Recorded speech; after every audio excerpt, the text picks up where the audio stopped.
You are welcome to today's video. Today we are going to talk about the fake prophecies by fake pastors. Have you ever been lied to when you are going to church to worship God, to pray to God, and to tell Him your problem, but at last you are being lied for by the so-called man of God in that particular church?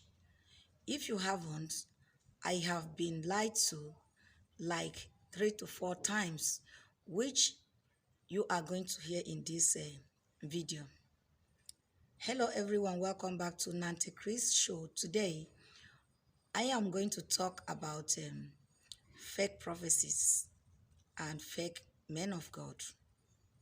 Just like this one that you are watching right now on this screen, I will allow you to watch so that you see what people are using people who are vulnerable or people who are having problem to do. And when they go to that place, instead of them to keep quiet, if they have not seen anything, they will rather want to show themselves, thereby disgracing themselves oftentimes. So watch this.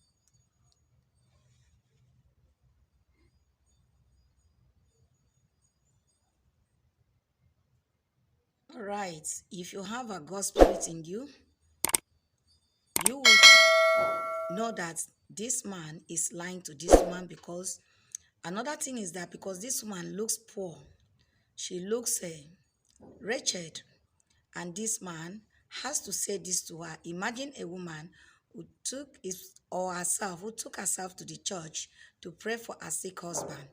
Maybe she has discussed that with someone, and the man seeing this man face or this woman face, and then he is now telling the world people in the congregations, that this woman is the one inflicting the husband with the sickness. Imagine the tenants of this woman, if she has tenants, hearing about this, kind of prophecy.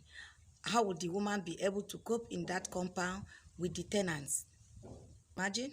And I thank God for this woman, because she never feared anything. And this man, whatever he picks from the altar, rounding this woman, and at the same time telling this woman to start from that place and be jumping to the altar. And this woman, just like I would do something, just left the place, and then went out of that place and went home.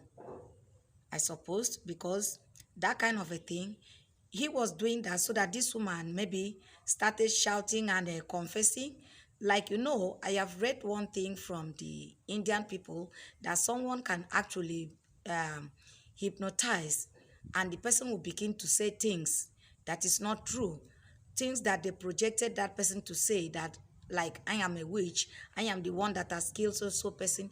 I am not saying at this point that there are no evil spirit, but when God says something, you yourself, if you are not carnal, you will know that this thing is from God, because God is never a stupid God or a stupid man. So to say, God words just come as a, thunder, as a fire that you cannot stand, not guessing work, like just like this one, because this one is pure casing work, because this woman is, is ugly somehow, maybe because of poverty, because nobody is actually ugly.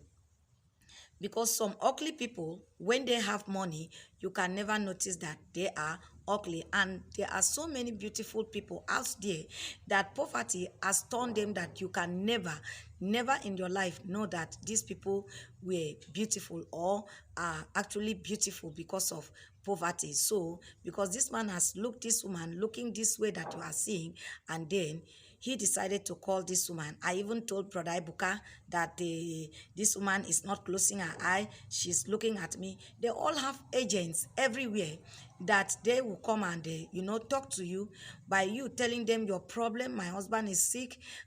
This and that. I'm coming here to find solution. Even my tenants, I have a compound and this. And sometimes they will give you this. When you get to the church, they will tell you to go and write prayer requests, whatever you want God to do for you. Go and write it there, and they will take it. They will sort some, and then that they can put it in their head, and then cram some of the problem.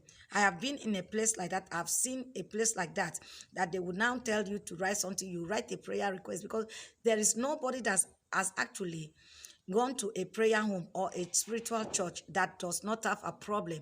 We all have a problem. If you see most people in the church, that church that they see vision, know that they have a problem. So when you put down your prayer request, they would now go and sort it out and take like 2 3 and then put it in their heads and then come and prophesy for you. But the one that is from God, God would tell you. He doesn't even need to tell you so many things. He will tell you you are healed, and you yourself will feel and you will know that you are healed. That is God's way for you, not somebody taking you and be disgracing you, asking you how old are you, asking you how many children you have, asking like this very one. Now just watch this one, another one.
All right, you may think that this man is right. No, my God, the one that created me and who knows me right from when I was a day old in my mother's womb, cannot be guessing something like this and be telling you, you have a father, you don't have a father, is your father in the village that is sick, he's not sick, doing things that, no, God cannot be mocked.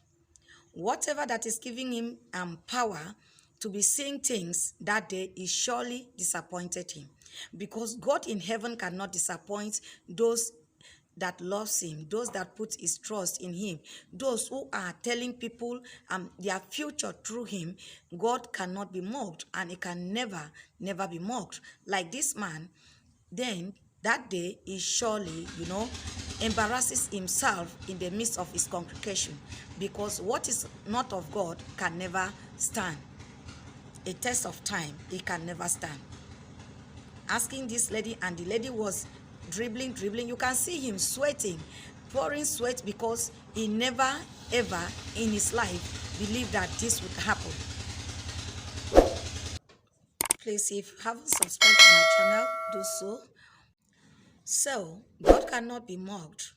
And again, I was telling you from the beginning of this video that someone or a so-called man of God, a prophet, because me, I never went there to hear any prophecy. It was actually on Sunday. Then I was in the university. So I had a test on Monday, like 2 to 3 tests. So I had to read. So on Saturday, I was reading till late in the night, or maybe till early hour of the morning. So I now fell asleep. And when I fell asleep, I wake up late in the morning.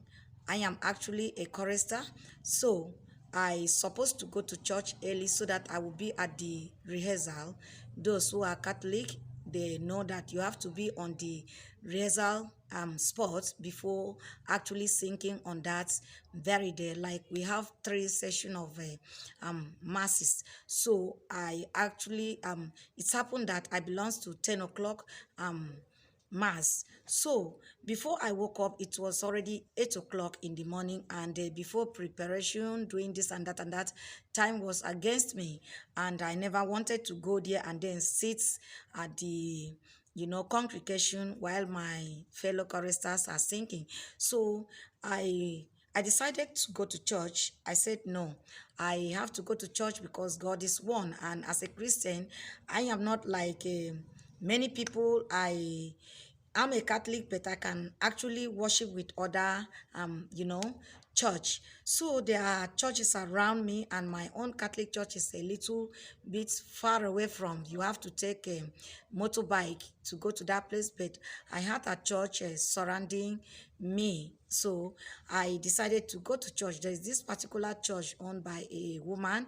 I always like the way she preaches, so I dress up myself and I went to that church. But getting to that church, the sermon had already been preached and finished. It's like they were having an offering time.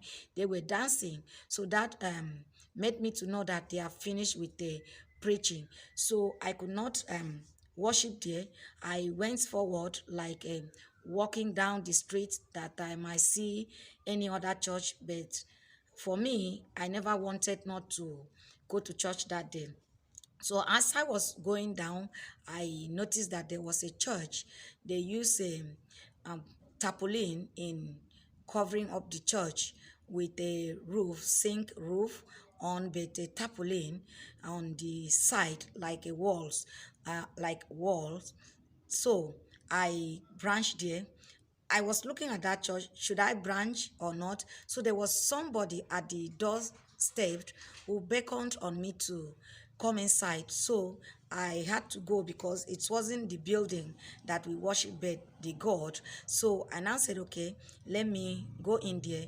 I and I went into the church. I sat down. You know the way church is, this side and this side, and then the middle will be the entrance passage for everyone. So I was there, and actually a woman was beside me with a baby. So the man started preaching. After preaching everything they did, what they used to do on their church service, everything. And then I never knew they used to prophesy in that church on Sunday. I now saw this middle-aged woman, like say 40, yes, 40, early 40s. And this woman was like carrying one leg up, that kind of a drama now, doing like that. Everybody now were quiet. She started ripping herself out with a wrapper, with this. They were holding her. She was doing all those kind of something, using one leg to stand and be hopping, bang, bang, bang, bang, bang. So being a new person, I was still there watching her, and what came out of her mouth the next time was that there was a water spirit, a marine spirit, who came out from water to come and tempt the children of God in that church. But God said that He has given salvation or whatever, that God said He has a rebuke that spirit, that the mommy water used 2 feet to come to the church to disrupt people in that church, and that the mommy water is not going to succeed today. And the congregation were saying amen, and the woman was rubbing herself on the floor. They were holding her. Even I myself, I was there. I was looking around as people were looking around to see the mommy water, and meet all the people